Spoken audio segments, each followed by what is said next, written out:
शहबाज शरीफ के दूसरी बार पाकिस्तान का पीएम बनने के साथ ही ये सवाल उठ रहा था कि आखिर भारत के लिए उनका पीएम बनना फायदेमंद है या नुकसानदायक। इस बात पर ज्यादा चर्चा होती इससे पहले ही उन्होंने कश्मीर को लेकर जहर उगलना शुरू कर दिया। मीडिया रिपोर्ट्स के अनुसार उन्होंने कहा है कि कश्मीर में कश्मीरियों के खून बहाया जा रहा है और पूरी वादी खून से सुर्ख हो गई है। शहबाज के इस तरह के झूठे और गलत बयान से साफ हो गया है कि वह भारत से बेहतर रिश्ते रखने की ओर कदम नहीं बढ़ा रहे हैं। कश्मीर भारत का अभिन्न अंग है, लेकिन पाकिस्तान के तमाम पीएम, आर्मी चीफ और बड़े नेता भारत के मामले में दखलंदाजी करते रहे हैं। इसी वजह से भारत और पाकिस्तान के रिश्ते काफी खराब होते रहे हैं। अब शहबाज शरीफ ने भी शराफत का रास्ता चुनने की बजाय इसी तरह की गलत बयानबाजी वाला रास्ता चुना है। बता दें कि शहबाज शरीफ पाकिस्तान के 24वें प्रधानमंत्री बने हैं। पाकिस्तान के चुनाव में किसी भी पार्टी को स्पष्ट बहुमत नहीं मिलने के बाद नेशनल असेंबली में वोटिंग हुई। शहबाज के समर्थन में 201 वोट पड़े, जबकि विपक्षी पीटीआई के पीएम उम्मीदवार उमर अयूब खान को 92 वोट मिले। शहबाज ने पीएम चुने जाने के बाद पड़ोसी समेत तमाम मुल्कों के साथ संबंध बेहतर बनाने की बात कही, लेकिन उसके बाद ही कश्मीर को लेकर झूठी और अनर्गल बातें शुरू कर दी। शहबाज शरीफ के बारे में बता दें कि वो दूसरी बार पाकिस्तान के पीएम बने हैं। उनका जन्म 23 सितंबर 1951 को पाकिस्तान के लाहौर में हुआ था। हाल ही में आम चुनाव कराने के लिए संसद भंग किए जाने से पहले शहबाज अप्रैल 2022 से अगस्त 2023 तक पीएम थे, यानी पीएम के तौर पर 16 महीने का कार्यकाल उनका रहा था। 8 फरवरी को हुए चुनाव में शरीफ की अगुवाई वाली पार्टी को स्पष्ट बहुमत नहीं मिला। हालांकि तकनीकी रूप से 265 में से 75 सीट के साथ उनकी पार्टी सबसे बड़ी पार्टी थी। शहबाज शरीफ का परिवार तबलीगी जमात और जमात इस्लामी से जुड़ा रहा है।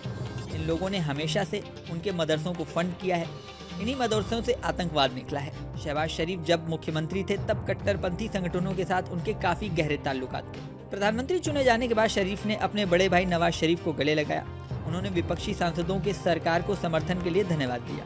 पाकिस्तान में 8 फरवरी को चुनाव हुए थे और नतीजे आने के करीब 3 हफ्ते बाद सरकार का गठन हो सका है। पाकिस्तान मुस्लिम लीग, नवाज और बिलावल भुट्टो की पाकिस्तान पीपुल्स पार्टी और छोटे दलों के समर्थन से शहबाज पीएम बने हैं। भाई के भरोसेमंद और सेना की पसंद शहबाज शरीफ दूसरी बार पाकिस्तान के प्रधानमंत्री पद की शपथ लेने जा रहे हैं। 8 फरवरी को हुए आम चुनाव से लगभग 1 महीने बाद पाकिस्तान को शहबाज शरीफ के रूप में प्रधानमंत्री मिलने जा रहा है और उन्हें राष्ट्रपति आरिफ अलवी प्रधानमंत्री पद की शपथ दिलाएंगे। हालांकि अपने बड़े भाई नवाज शरीफ के प्रधानमंत्री बनने की अटकलों के बीच ही शहबाज शरीफ अचानक ही पीएम की कुर्सी तक पहुंच गए हैं और जिससे पाकिस्तान के पहले से ही अस्थिर सियासत में अचानक से सुनामी पैदा हो गई है। दरअसल 336 सदस्यीय नेशनल असेंबली में पाकिस्तान मुस्लिम लीग नवाज यानी कि पीएमएल-एन को सिर्फ 75 सीटों पर जीत मिली थी। तो वहीं असेंबली में पीएमएल-एन के अध्यक्ष और पूर्व प्रधानमंत्री नवाज शरीफ के छोटे भाई शहबाज को 201 वोट मिल गए, जबकि उनके प्रतिद्वंदी पीटीआई कैंडिडेट उमर अयूब खान को 92 मत ही हासिल हुए। और ऐसे में पाकिस्तान के चुनाव पर दुनिया के भी कई देशों ने सवाल उठाए। हालांकि अब नई सरकार बनने के बाद पाकिस्तान से करीबी रिश्ते रखने वाले देश उनके साथ काम करने के लिए तैयार दिख रहे हैं और पाकिस्तान में इस सियासी उठापटक के बीच मीडिया और वैश्विक राजनीति में एक और सवाल तूल पकड़ता जा रहा है और वो ये है कि बड़े भाई नवाज के रहते शहबाज के किस तरह पीएम की कुर्सी तक के रास्ते को मैनेज किया।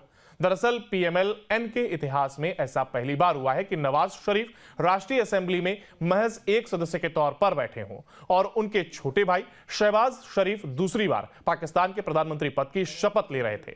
इतिहास को टटोलें तो 1997 के बाद जब भी नवाज लीग सत्ता में आई तो ऐसा कभी नहीं हुआ कि नवाज शरीफ देश में हो, पद पाने के योग्य भी हो, चुनाव भी जीत गए हों, मगर फिर भी प्रधानमंत्री की कुर्सी पर ना बैठे। पीएमएल-एन के अभी तक के इतिहास में वह हर बार प्रधानमंत्री बने और शहबाज शरीफ पंजाब प्रांत के मुख्यमंत्री बने।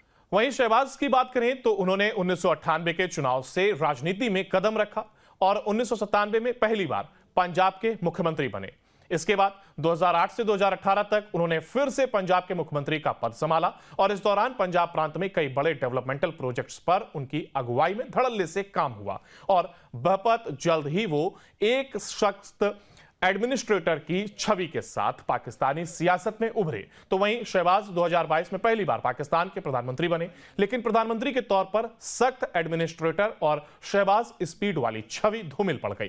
तो वहीं पाकिस्तान की आर्थिक स्थिति गढ़े से खाई में चली गई और ऐसे में पाकिस्तान की वर्तमान राजनीति और आर्थिक स्थिति की बात करें तो शहबाज दूसरी बार ऐसे समय में पाकिस्तान के प्रधानमंत्री पद को संभाल रहे हैं जब पाकिस्तान संकटों की सुनामी से जूझ रहा है। एक और गरीबी, बेरोजगारी, चौपट अर्थव्यवस्था और कर्ज की मार से पाकिस्तान बेहाल है, तो वहीं दूसरी तरफ शहबाज को गठबंधन के सहारे प्रधानमंत्री की कुर्सी हासिल हुई है और ऐसे माहौल में प्रधानमंत्री का यह पद शहबाज के लिए कांटों भरा ताज साबित